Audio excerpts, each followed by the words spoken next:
সহজপাঠ Nadia coaching সেন্টারের পক্ষ থেকে সকলকে আন্তরিক অভিনন্দন জানিয়ে শুরু করছি আমাদের পরবর্তী ভিডিও। ইতিমধ্যে আমরা নিমেষ অঙ্ক বইটা অনেকে শুরু করেছি জানি, এই যে বইটা। আজ এই বই থেকে নাম্বার সিস্টেমের অনুশীলনী 2 শুরু করব। একদম প্রথম থেকে করব। যারা ভিডিওটি এইমাত্র খুলেছি তাদের জন্য বলবো অবশ্যই ভিডিওটি না টেনে শেষ পর্যন্ত দেখো যদি চাকরি পেতে ইচ্ছুক হও। এক দাগে যে অঙ্কটা করছি, যোগফল 38 এবং বিয়োগফল কত বলেছে? 4 বলেছে। তাহলে বড় সংখ্যাটা কত? যেহেতু সংখ্যা দুটো গুণফল চাইছে, তাহলে আমরা সংখ্যা দুটো না জানলে তো অঙ্ক পারবো না। তাহলে সংখ্যা দুটো বের করার নিয়ম কি? যোগফল 38 এবং বিয়োগফল 4 দেওয়া থাকলে আমরা এই দুটো যোগ করে 2 দিয়ে ভাগ করব। অর্থাৎ এটা যদি যোগ করি দেখো পাচ্ছি 42/2, তার মানে এটা পাচ্ছি বড়টা 21। আর ছোটোটা বের করার নিয়ম আছে এই দুটো বিয়োগ করব, অর্থাৎ 38 বিয়োগ 4/2, অর্থাৎ 2 দিয়ে ভাগ। তাহলে এই ক্ষেত্রে বিয়োগ করে পাবো 34, তাকে 2 দিয়ে যদি ভাগ করে পাবো 17।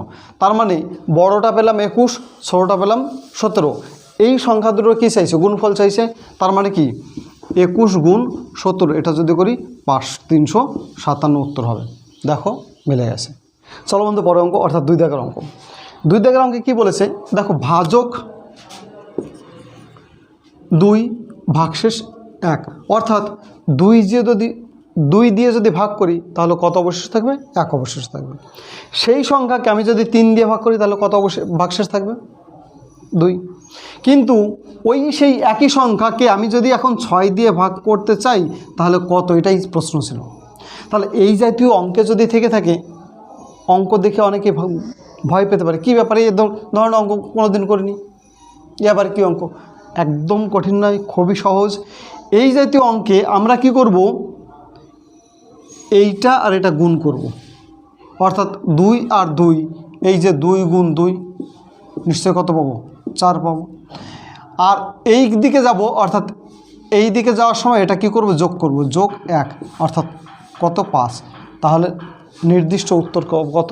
5। এবার এইটাকে যদি একটু প্রমাণ করি, ধরো 6 দিয়ে ভাগ করলে পাবো কত?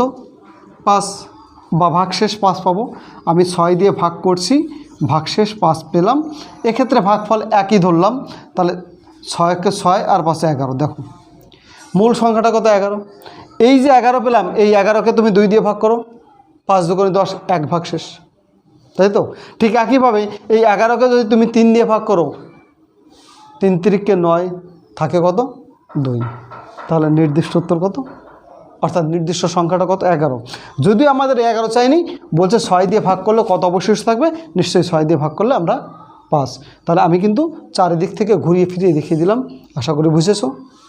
এই যে 3 দাগের অঙ্কটায়, 3 দাগের অঙ্কে বলেছে 6 4 4 6 10 12 এই সংখ্যা দিয়ে বিভাজ্য 6 অঙ্কের ক্ষুদ্রতম সংখ্যার সাথে ক্ষুদ্রতম কত সংখ্যা যোগ করতে হবে। তাহলে এই যে বিভাজ্য থাকলে আমরা এক প্রশ্নমালাতে শিখেছি যে এগুলো লসাগু কোথায়, আর এগুলো যদি লসাগু করি নিশ্চয়ই অনেক সময় লেগে যাবে। তাই লসাগুর নিয়ম কি? সবচেয়ে বড় কোনটা? 12।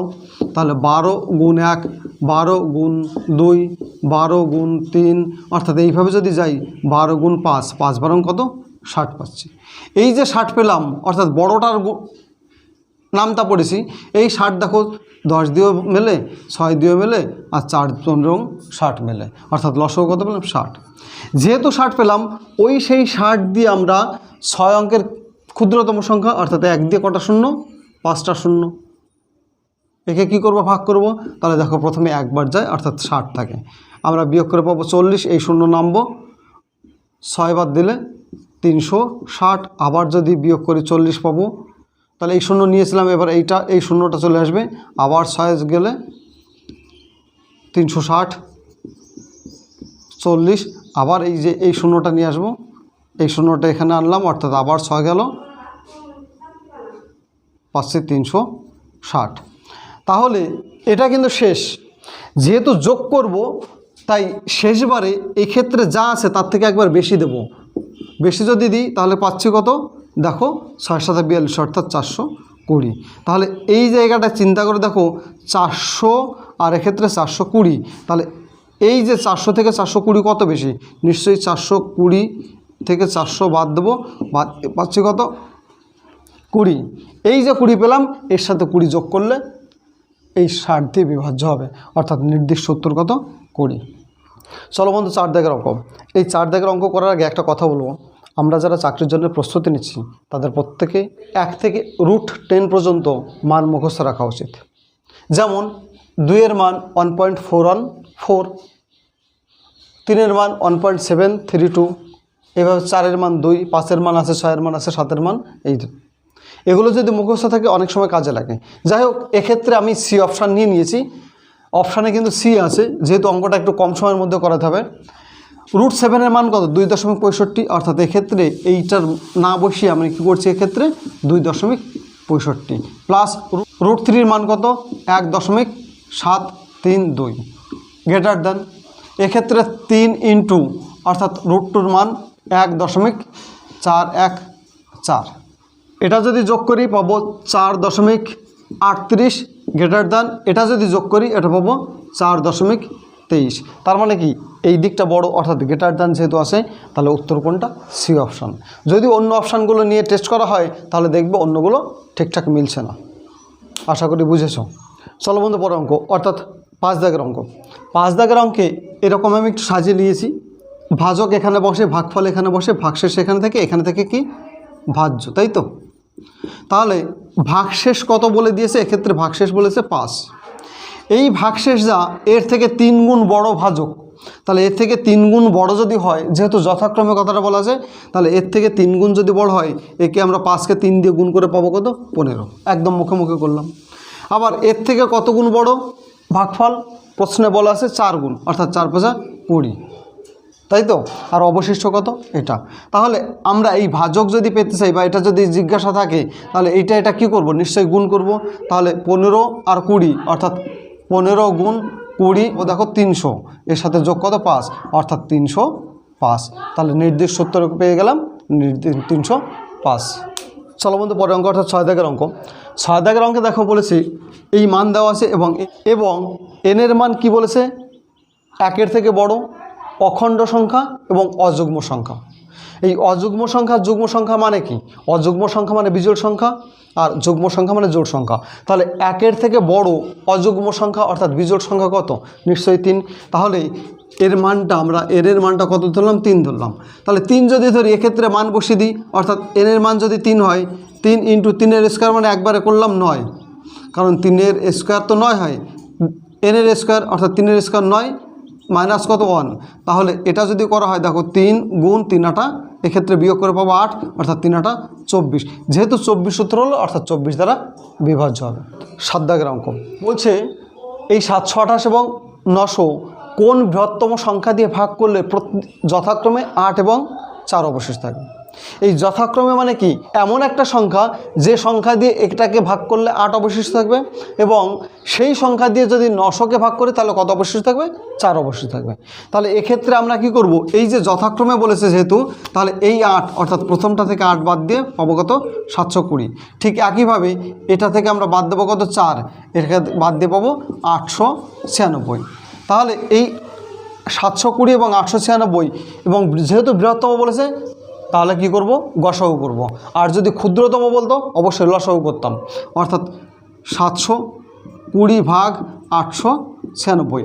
এটাকে যদি ভাগ করি একবার যায় 720, বিয়োগ করে পাচ্ছি 6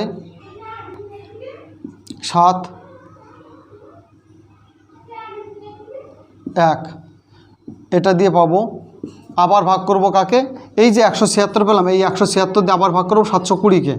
এটা যদি করি, এবার দেখো 4 বার যাবে, 4 বার গেলে এক্ষেত্রে পাবো 704, আবার বিয়োগ করে পাচ্ছি কত 16। এই 16 পেলাম, এই 16 দিয়ে কাকে ভাগ করব, এর আগে কাকে দিয়ে এর আগে কি দিয়ে ভাগ করেছে, নিশ্চয়ই 176 দিয়ে, তাহলে 176 আবার। তাহলে 16কে 16 থাকে 1 0, 16কে 16, তাহলে মিলে গেল। তাহলে মিলল কোনটা দিয়ে ভাগ করে, যেহেতু 16 দিয়ে ভাগ করে মিলল, তাহলে নির্দিষ্ট উত্তর আমরা পেয়ে গেলাম 16। আশা করি বুঝেছো। চলো বন্ধু পরের অঙ্ক, অর্থাৎ 8-এর অঙ্ক। 8 দাগে স্ক্রিনে যে অঙ্কটা দেখছো, এর সঙ্গে একটু আগে অর্থাৎ 3 দাগে যে অঙ্কটা করেছি তার সঙ্গে অনেক সাদৃশ্য আছে। যদি 3টা বোঝো তাহলে 8 পারবে, আর 3 যদি না বোঝো তাহলে 8 পারবে না। আশা করি 3 বুঝেছো। যদি কারোর বুঝতে অসুবিধা হয় আর একবার ভিডিওটি টেনে দেখো। ওই 3-এরটা করো, করে ভালো করে বোঝো এবং 8-এরটা করে কমেন্ট বক্সে পাঠিয়ে দাও। আশা করি পারবে। আর এই কারণে এই অঙ্কগুলো ছেড়ে দেওয়া, তোমার কনফিডেন্স লেভেলটা যাতে বাড়ে। আর চাকরি পরীক্ষায় কনফিডেন্স লেভেল যদি বৃদ্ধি না পায় তাহলে কিন্তু চাকরি হতে সময় লেগে যাবে। আশা করি অবশ্যই কমেন্ট বক্সে এই উত্তরটা পাঠিয়ে দেবে। ঠিক একইভাবে 9-এর অঙ্কটাও 1-এর সঙ্গে মিল আছে, হয়তো ডিজিট পরিবর্তন বা সংখ্যা পরিবর্তন হয়েছে, এর জন্য ভয় পাওয়ার কিছু নেই।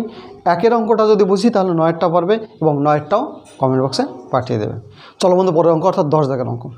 10 দাগে এই সংখ্যাগুলো বলেছে এবং বলার পর বলেছে কোন বৃহত্তম সংখ্যা দিয়ে ভাগ করলে প্রতি ক্ষেত্রে সমান অবশিষ্ট থাকবে। তাহলে বৃহত্তম যেহেতু বলেছে অবশ্যই কী করবো, গসাগু করব। তাহলে গসাগু যদি করতে হয় এটা দিয়ে এটাকে ভাগ করে যেটা অবশ্যই যেটা দিয়ে মিলে যাবে সেটা দিয়ে আবার এটাকে ভাগ। কিন্তু এই প্রক্রিয়া না করে আমরা এটাকে ছোট করব। কিভাবে ছোট করব? এটাকে প্রথম, এটা দ্বিতীয়, এটা তৃতীয়, নিশ্চয়ই বুঝতে পারছি। তাহলে এদের মধ্যে সবচেয়ে ছোটো কোনটা? এটা। তাহলে এইটা থেকে এটা বাদ দেবো, অর্থাৎ 1018 থেকে বাদ দেবো কত? 393 বাদ দেবো। এটা যদি বাদ দিই 625 পাবো। তাহলে খেয়াল করে দেখো, এইটা থেকে এটা বাদ দিয়েছি, এবার বাদ দেবো এইটা থেকে এইটা বাদ, অর্থাৎ 2128 থেকে বাদ দেবো 1018, এটা বিয়োগ করে পাবো 1150। তাহলে এইটা থেকে এটা বাদ দিলাম এবং মাঝেরটা থেকে শেষটা বাদ দিলাম। এবার কী করবো? প্রথমটা থেকে শেষটা বাদ দেবো। তাহলে প্রথমটা থেকে শেষটা অর্থাৎ 2128 থেকে বাদ দেবো কত? 393। এটা যদি বাদ দিই 1775 পাবো। তাহলে এই যে 625 পেলাম, 1150 পেলাম আর 1775 পেলাম, এদের যদি গসাগু করি উত্তর মিলে যাবে। যেহেতু মিলে যাবে, তা গসাগু কীভাবে করব? নিশ্চয়ই 625 দিয়ে ভাগ করব কাকে? 1150-কে। দেখো একবার যায় অর্থাৎ 625। এক্ষেত্রে যদি বিয়োগ করি, এই যে 525 পেলাম, এই 525 দিয়ে ভাগ করব 625-কে। এবার একবার যাবে, তার মানে 525 বিয়োগ করে পাবো 100। তাহলে মিলল কত দিয়ে? 25 দিয়ে মিলল। যেহেতু 25 দিয়ে মিলল, সেই 25 দিয়ে ভাগ করব, বাকি আছে কত? 1775। তাহলে 25 দিয়ে ভাগ করব 1775-কে, 25-কে 25। তাহলে শেষ পর্যন্ত মিলল কত দিয়ে? যেহেতু 25 দিয়ে মিলল, তাহলে আমরা উত্তর বলতে পারি 25। চলো বন্ধু, পরের অঙ্ক অর্থাৎ 11 দাগের অঙ্ক। 11 দাগে বলেছে এই যে 512, একে কত দিয়ে গুণ করলে পূর্ণবর্গ সংখ্যা হবে? তাহলে এই যে এরকম যদি পূর্ণবর্গ গুণ যদি বলে কিংবা ভাগ যদি বলে কত দিয়ে গুণ করলে কত দিয়ে ভাগ করলে পূর্ণবর্গ হবে, তাহলে আমরা কি করব? এই 512 উৎপাদক করব। এক্ষেত্রে একটুখানি সুবিধা দেখো, এক্ষেত্রে শেষ দুটো কত? 12। 12-কে 4 দিয়ে ভাগ করা যায়, তাই আমি 2 না দিয়ে 4 দিলাম যাতে সময়টা একটু সেভ হয়। তাহলে 4-কে 4, 4 দুগুণে 8, 4-8 32। আবার দেখো 4 দিয়ে যায়, যেহেতু 28 যায়। তাহলে আবার যদি 4 দিয়ে দিই, 3-4 12, 4 দুগুণে 8। আবার দেখো 4 দিয়ে যায়, তাহলে 4 দিয়ে যায় 4-8 32। আবার 4 দিয়ে যায়, 4 দুগুণে 8। তাহলে যেহেতু বর্গ পূর্ণবর্গ অর্থাৎ জোড়া তৈরি করছি, তাহলে এই 4-4 জোড়া তৈরি হয়েছে, এই 4-4 জোড়া তৈরি হয়েছে। তাহলে সিঙ্গেল কি পড়ে আছে? 2। যেহেতু সিঙ্গেল 2 পড়ে আছে, মানে এর কোনো জোড়া নেই, তাহলে আমরা বলতে পারি 512-কে আমরা 2 দিয়ে গুণ করলে পূর্ণবর্গ সংখ্যা পাবো। খেয়াল করে দেখো, এটা 1024। এটা কার বর্গমূল? এর বর্গমূল যদি করি 32 উত্তর হবে। তাহলে পূর্ণবর্গ সংখ্যাটা কত এটাও দেখিয়ে দিলাম, কিন্তু যদিও এত চাইনি, আমাদের উত্তর চাইছে শুধুমাত্র 2 দিয়ে গুণ করলে পূর্ণবর্গ হবে। এবার 2-এর পরিবর্তে যদি বলতো কত দিয়ে ভাগ করলে পূর্ণবর্গ হবে, অবশ্যই আমরা এই একই নিয়মে করে বলতাম 2 দিয়ে ভাগ করলে পূর্ণবর্গ সংখ্যা হবে। 12 দাগের অঙ্ক। এক্ষেত্রে স্ক্রিনে দেওয়া আছে, তুমি পড়ে দেখো। এক্ষেত্রে অবশ্যই একটা কথা বলা আছে ক্ষুদ্রতম। এই ক্ষুদ্রতম কথা বলা থাকলে আমরা চোখ বন্ধ করে লসাগু করব। তাহলে এটা যদি লসাগু করি, নিশ্চয়ই এইভাবে লসাগু করব। এভাবে যদি লসাগু করি, বা এদের মধ্যে সবচেয়ে বড় কথা 16 নামটা পড়তে পড়তে যদি লসাগু করি, লসাগু করে পাবো 240। এই যে 240 বললাম, তাহলে এর থেকে 5 অবশিষ্ট থাকার কথা বলেছিল। যেহেতু 5 অবশিষ্ট থাকার কথা বলেছিল, তাহলে উত্তর হওয়া উচিত ছিল এর সাথে 5 যোগ করে 245। কিন্তু এটা নয়, উত্তর চাইছে 29 দিয়ে ভাগ করলে মিলে যাবে, তাই তো? যেহেতু 29 দিয়ে ভাগ করতে মিলে যাবে, তাহলে এই সেই 29 অবশিষ্ট থাকার কথা কত? 5। তাহলে 5 বিয়োগ করে দিলাম। তাহলে 29 থেকে 5 বিয়োগ করলে পাচ্ছে কত? 24। এই যে 24 পেলাম, এই 24 কত গুণ করলে 24 হয়? নিশ্চয়ই অনেক কিছু। অর্থাৎ আমি 2 গুণ 12 করতে পারি, 3 গুণ 8 করতে পারি, 4 গুণ 6 করতে পারি, আবার 1 গুণ 24 করতে পারি, আর মোটামুটি যায় না। তাহলে এদের গসাগু কিন্তু খেয়াল করে দেখো 1, এদের গসাগু 2, গসাগু অর্থাৎ সবচেয়ে বড় দিয়ে কত দিয়ে ভাগ করা যায়? 2 দিয়ে। এদের গসাগু কত? 1, এদের গসাগু 2। তাহলে আমরা যাদের জোড়া অর্থাৎ যাদের গসাগু 1 সেই জোড়াটা নেব। তাহলে কোন জোড়াটা নেব? এক্ষেত্রে এই জোড়াটা নেব, অর্থাৎ 3 আর 8। যেহেতু 3 আর 8 নিয়েছি, তার মানে এই যে 3 অর্থাৎ গসাগু কত হয়েছিল? নিশ্চয়ই 24। তাহলে 24 নয় 240, 240 গুণ 3 করেছি, অর্থাৎ 3 8 24। তাই এর থেকে কত নিলাম? 3 নিলাম। এর সাথে কত অবশিষ্ট থাকার কথা? 5। তাহলে এর সাথে যোগ করব কত? 5। তাহলে এইটা যদি গুণ করি 720 যোগ 5, এক্ষেত্রে পাবো 725। তাহলে আমাদের নির্দিষ্ট উত্তর কত? 725, যেটাকে 29 দিয়ে ভাগ করলে কোনো কিছু অবশিষ্ট থাকবে না। চলো বন্ধু পরে অঙ্ক, অর্থাৎ 13 দাগের অঙ্ক। 13 দাগে পড়ে দেখো দুটি সংখ্যার যোগফল বিয়োগফলের 5 গুণ। তাহলে এক্ষেত্রে বড় সংখ্যাটা বলে দিয়েছে। অঙ্কটা দুইভাবে হয়, আমি একভাবে করেছি অর্থাৎ অনুপাতে করেছি, আর এক ভাগ অন্য কোনো দিন যদি সুযোগ হয় দেখাবো। তাহলে এক্ষেত্রে যেহেতু 13 দাগ, আমি বড়টা ধরছি x, ছোটোটা ধরছি y। তাহলে এই দুটো যোগ করে যা হবে, এই বড়টা থেকে ছোটোটা বাদ, অর্থাৎ x থেকে বাদ কত? y। তাহলে এই ছোটোটাকে 5 দিয়ে গুণ করলে তবেই তো বড়টার সমান, এটাই তো বলেছে। তাহলে এটা যদি করি x প্লাস y সমান 5x মাইনাস 5y করলে মাইনাস 6y, এই মাইনাস মাইনাস কেটে যাচ্ছে, 2x সমান 3y, x/y সমান আমরা বলতে পারি 3:2। অর্থাৎ x তো বড় বলেছিলাম, তাহলে x কত? 6, 6 নয় 3। যেহেতু 3, আবার ওরা বলেছে কত না x এর মান কত? ওই বড়টা কত? ওরা বলেছে 36, আর আমরা বলছি কত? 3। তাহলে 3 ও যা 36 তাই, তাহলে 2 মানে কত? তাহলে 3 যদি 36 হয়, 1 নিশ্চয়ই নিশ্চয়ই 3 চলে আসবে, অর্থাৎ কম হবে বলে ভাগ, এবং 2 যদি বের করতে অর্থাৎ ছোটোটা যদি বের করতে হয় গুণ, অর্থাৎ 3 ওকে 3, 3 × 36 বার 2 24। তাহলে ছোটোটা কত পেলাম? 24। 14 দাগে কি বলেছে? বলছে 105 থেকে কোন সংখ্যার 40% বিয়োগ করলে সংখ্যাটি সমান হবে? কোন সংখ্যাটা জানি না, জানি না মানে x, এর কত পার্সেন্ট? 40%। 40, এই পার্সেন্ট ছিল, পার্সেন্ট উঠে গেছে, নিচে কত এসছে? 100 এসছে। কার সমান হবে? এই যে সংখ্যাটা ধরলাম, এই সংখ্যাটার সমান হবে, এইটা হলো। তাহলে এই গুণটা যদি করি, অর্থাৎ দেখো 20 দিয়ে যদি কাটি, 5 20 2 40, 5 20 100, এক্ষেত্রে 105 বিয়োগ এই গুণ যদি করি 2x/5 = x। যেহেতু এইটা বাদ মাইনাস আছে, সাইড চেঞ্জ হলে প্লাস হবে, অর্থাৎ 105 সমান এই এক্সটা বসলো প্লাস 2x/5 হলো। এই যোগটা যদি করা হয়, দেখো x আর এক্ষেত্রে x নয় 5 আর x, 5 আর x গুণ করলে কত পাচ্ছি? 5x, আর এক্ষেত্রে প্লাস আছে 2x, তাহলে 5x আর 2x যোগ করলে 7x, অর্থাৎ উত্তর উপরে পাচ্ছি 7x আর নিচে পাচ্ছি 5। তাহলে আমরা লিখতে পারি 105 সমান 7x/5। এর নিচেই কিছু নেই, মানে 1। তাহলে উপরের যেহেতু বুঝে গেছি, তাহলে আমরা কি করতে পারি? 7 ওকে 7, 7 15 105। তাহলে এক্ষেত্রে 1, অর্থাৎ এই কোনাকুনি যদি গুণ করি তাহলে পাবো x, আর এদিকে যদি গুণ করি 5 15 75, তাহলে x এর মান কত? 75। চলো বন্ধু 15 দাগের অঙ্ক। 15 দাগের অঙ্কে কী বলেছে? 200 থেকে 2000-এর মধ্যে পূর্ণবর্গ সংখ্যা কটা? তাহলে যেহেতু পূর্ণবর্গ সংখ্যা, তাহলে আমরা প্রথমে 200-র বর্গমূল করি। 200-র বর্গমূল যদি করি, নিশ্চয়ইভাবে জোড়া বাঁধতে হয়। 1 ওকে 1 থাকে 1, এই ডবল শূন্য নিয়ে চলে আসি। তাহলে এর ডবল কত আছে? নিশ্চয়ই এখানে যা থাকে তার ডবল আসতে হয়। এখানে 1 আছে, এখানে 2 আনলাম। এবার এক্ষেত্রে যদি 2 দিই, এক্ষেত্রে এখানে যদি 4 দিই, কথার কথা এক্ষেত্রেও 4 দেবো।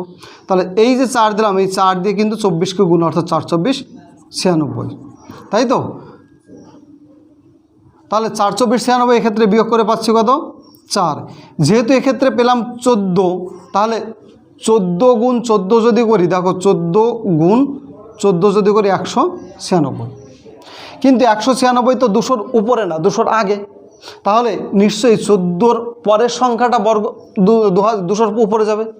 তাহলে 14-র পরে মানে কি? এক্ষেত্রে 14 না ধরে শেষ সংখ্যাটা তখন 15তম সংখ্যা, অর্থাৎ 15 গুণ 15 200 25, তাহলে 200-র উপরে যে সংখ্যাটা সেটা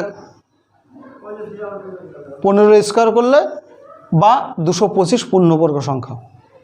15 স্কোয়ার করলে 225 পাচ্ছি। আশা করি বুঝেছি। 225 কোথা থেকে পেলাম?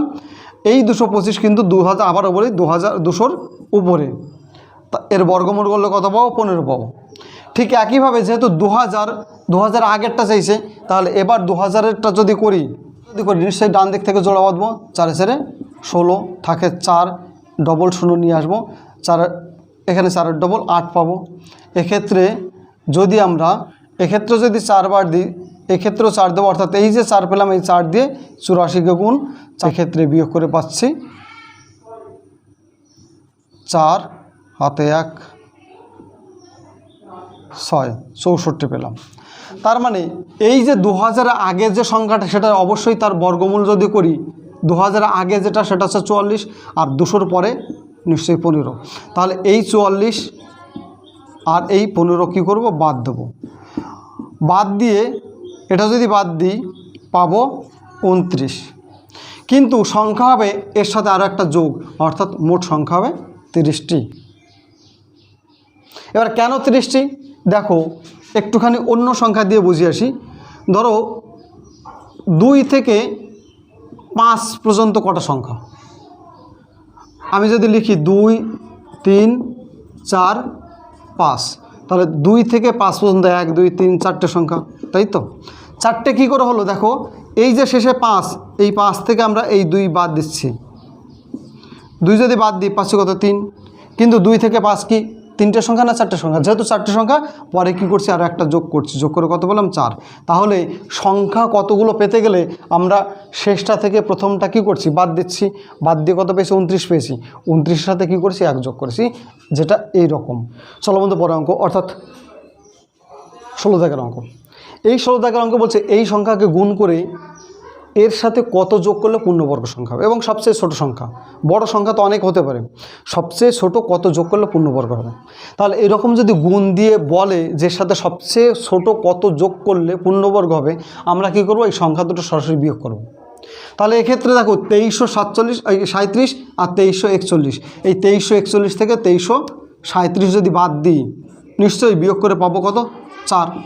এই যে 4 পেলাম, এই 4কে 2 দিয়ে ভাগ করে দেবো, অর্থাৎ 2 দিয়ে ভাগ করলে কত পাবো? 2, অর্থাৎ 2 যোগ করলে পূর্ণবর্গ সংখ্যা হবে। একদম সিম্পল। আরেকবার বলছি, এই দুটো কী করবো? বিয়োগ করব। বিয়োগ করে যা পাবো তাকে 2 দিয়ে ভাগ করলে যেটা হবে সেটাই উত্তর, অর্থাৎ 2 যোগ করলে পূর্ণবর্গ সংখ্যা হবে। এই গুণ করে বর্গমূল করে দেখার দরকার নেই, একটুখানি মনে রাখলেই হয়ে যাবে। তো এই ধরনের ভালো ভালো ট্রিক্স যদি তোমার শিখতে হয়, জানতে হয়, দেখতে হয়, অবশ্যই চ্যানেলটাকে সাবস্ক্রাইব করতে হবে। আর তুমি যেহেতু করেছো তোমাকে ধন্যবাদ, যে করেনি তাকেও ধন্যবাদ দেওয়ার সুযোগ যাতে পাই, সেজন্যে তুমি তোমার প্রিয় বন্ধু বা বান্ধবী অবশ্যই তাকে লিঙ্ক শেয়ার করে চ্যানেলটি সম্পর্কে জানিয়ে দাও। চলো বন্ধু পরের অঙ্ক, অর্থাৎ 17 দাগের অঙ্ক।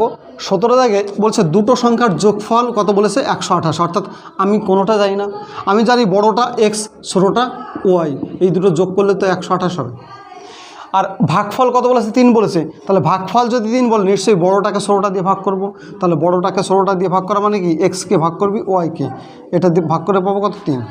তাহলে এর নিচেই কিছু নেই, মানে আমরা 1 জানি। তাহলে কোনাকুনি গুণ করলে দেখো x সমান 3y পাচ্ছে। কারণ x মানে যদি 3y হয়, তাহলে আমরা এক্ষেত্রে x না লিখে এক্ষেত্রে 3y লিখে দিতে পারি। তাহলে এই জায়গাটা লিখতে পারি কি 3y। তাহলে 3y আর এদিকে 3y আর একটা y, মোট কটা y? বাকিটা নিশ্চয়ই, তাহলে 4টে y। তাহলে 4y সমান 128। ওয়াইয়ের সাথে 4-এর গুণ সম্পর্ক, সাইড চেঞ্জ হলে ভাগ হবে, অর্থাৎ y সমান কত পাবো? 4 দিয়ে যদি ভাগ করি, এই ভাগটা করতে গেলে সময় লেগে যাবে, সেই জন্য আমরা একে 4 দিয়ে 3 4 12, 4 2 8, অর্থাৎ y সমান কত পেলাম? 32 পেলাম। তাহলে y সমান যদি 32 পাই, কিন্তু একটু আগে মনে করো এক্ষেত্রে কী ছিল? x ছিল। তাহলে x প্লাস y সমান 128, তার মধ্যে y কত পেলাম? 32। তাহলে এবার y এর জায়গায় 32 লিখে দেবো। তাহলে 32 যদি লিখে দিই, ওই সাইডে যদি যাই, x = নিশ্চয়ই 128 থেকে 32 বাদ দিলে পাবো 96। তাহলে x পেলাম 96, y পেলাম 32, এই দুটো যদি যোগ করি অবশ্যই 128 হবে, এবং এই 96কে 32 দিয়ে ভাগ করলে অবশ্যই 3 হবে। আর উত্তর চাইছে এদের পার্থক্য কত? তাহলে বড় সংখ্যাটা কত? 96, আর ছোটো সংখ্যাটা কত? 32। তাহলে এটা যদি বিয়োগ করি অবশ্যই পাবো 64। তাহলে নির্দিষ্ট উত্তর কত? 64। ভিডিওর প্রথম থেকে শেষ পর্যন্ত সঙ্গে থাকার জন্য অনেক অনেক ধন্যবাদ। তুমি তোমার লক্ষ্যে পৌঁছে যাও এই কামনায় শেষ করছি।